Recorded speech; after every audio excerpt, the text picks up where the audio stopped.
What do you think about London in general? Islington Council in North London charges electric car drivers extra because their motors are heavier. I just think you can't win here. You think you're doing the right thing, you get an electric car, but then they say to you, but it's heavier, therefore you're going to have to pay a bigger tax because of this. So drivers of heavier cars will have to pay higher parking charges.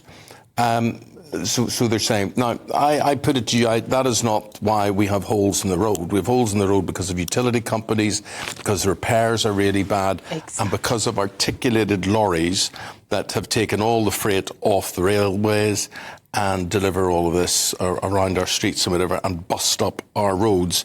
But it's an easy target in this war against motorists. And I think you're right, Eamonn. It is a war against motorists. You're right. I mean, the fact that a few people are driving heavier cars is nothing to do with the state of our roads. The state of our roads are an appalling state, and we're paying more and more in taxes these days. Where is this money going?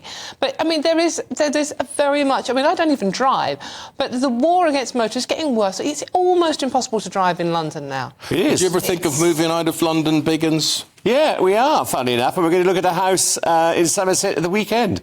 Well, that'll put the price up, not or lower it.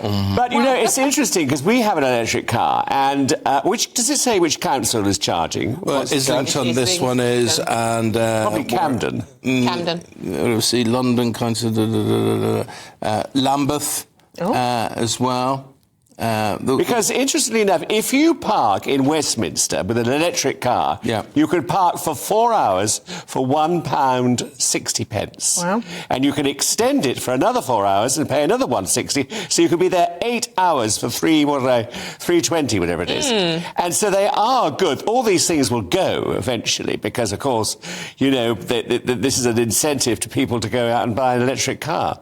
Well, it wouldn't make me buy an electric car with those charges coming your way. No, I know, exactly. Plus, they're still very expensive. Most ordinary people can't afford an electric car. Do you know what I wish they did? I wish they made a charge, or rather, I wish that everybody who came into the M25 would give up their cars and then see how all the councils will have no money left. Because they are supporting all these councils in a huge way. Yeah.